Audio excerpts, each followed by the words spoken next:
How's it going, everybody? I'm Lewis, and we've got a new update from the Old School RuneScape team. This is price checks and improvements.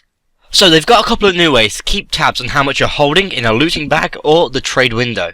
And they've also got a whole bunch of other improvements for Great Current, a big buff to blast mining, and making sure it's much more rewarding for reanimating creatures all over the map.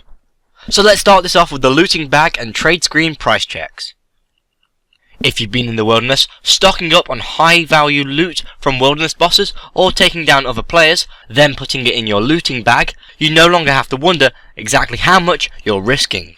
Upon opening the looting bag interface, you'll now see a price check appear at the bottom, letting you know the grand exchange value of everything you have stored. So as we can see here, when you've got the looting bag interface open, it will show you the items inside of it and the total value based on the grand exchange prices. In addition to a price check on the looting bag, you'll now see the value of what you and the person you are trading with have offered during a trade. So as we can see in this image, we've got our offer telling us the value and our opponent's offer telling us their value. Next, Great Current improvements. So, Great Current has been out for a week now. They did a few tweaks last Friday, but that was mostly small bug fixes and general balancing issues that they had immediately. These are things that were presumably from feedback and just them watching how the content was being played. So first of all, we've got the favor interface rework. They've reworked the favor interface to give it a new home. You can open the new favor interface by clicking the purple icon in the top right of the quest tab, similar to the way that achievement diary and minigames are accessed. From here, you can also toggle whether or not you like to keep the original overlay to appear on top of screen and view the full task list using the View Tasks button.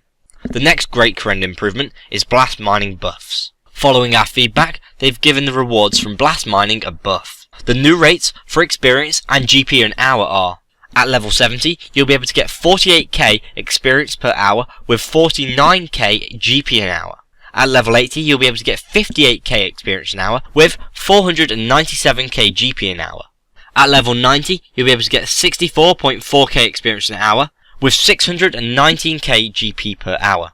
And at level 99, you'll be able to get 69.8k experience an hour with 733k GP an hour. These all seem like a lot of experience and money per hour. However, I feel that there's a bit of a gap there between level 70 and level 80. The experience is fine in respect to the jump, but the money from 49k to 497k doesn't seem quite right. I assume that they just put a typo there, so it's probably in the 400k mark. With this big improvement to the rewards, they hope to see many more of us grabbing ourselves some dynamite and getting to work in the blast mine in the future. The next Great Current update is the Necromancy improvements.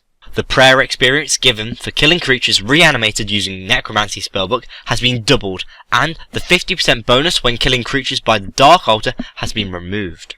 This should make Necromancy more rewarding overall, and give you more opportunities to take advantage of it all over the old school map. They've also added an ensouled head drops for moss, ice and fire giants.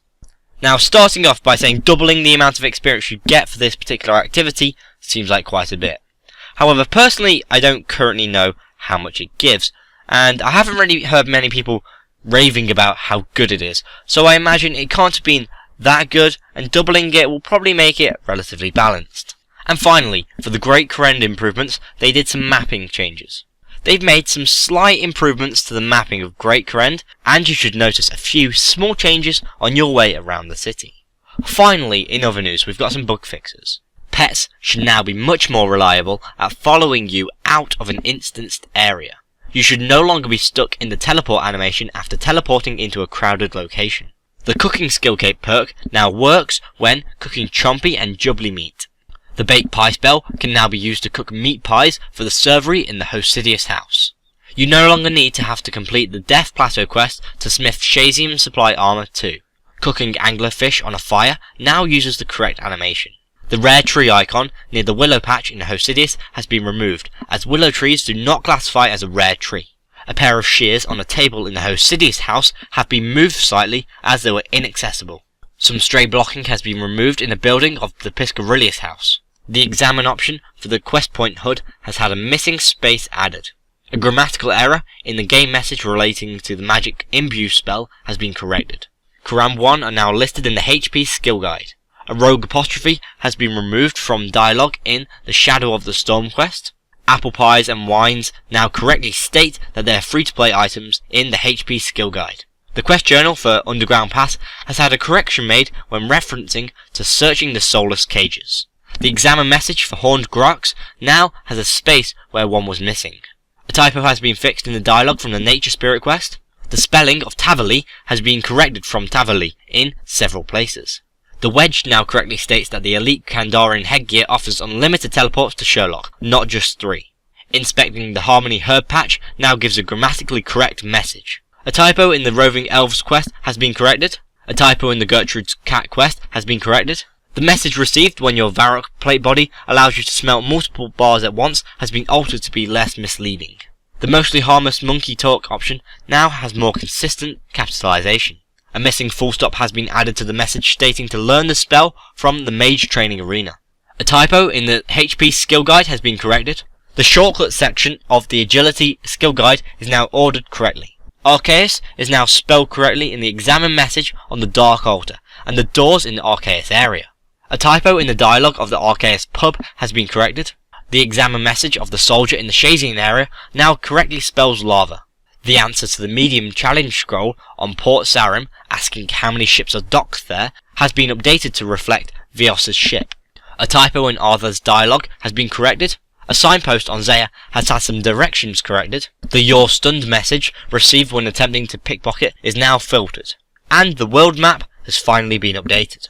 So in that lot of bug fixes there was a lot of grammatical and spelling corrections. I imagine that took one of the JMods quite a long time to just go through and correct as many as they could find. But we know the game is much better for it.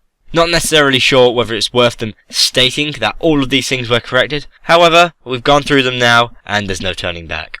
If you want to discuss this update, please go on the forums or in my comments below. Let me know if you're quite excited about all these little updates to Zeah. If you want to watch the latest developer blog for Old School RuneScape, please click here for Content Poll 38, Zeah, Deadman Mode, and Jad 2. And if you want to watch the latest small update to Old School RuneScape, please click here for Great Karen Tweaks. If you've enjoyed this video, please like and share, and if you want to keep up to date with the Old School RuneScape updates, dev blogs and polls, please subscribe. I've been Lewis, thanks for watching, goodbye.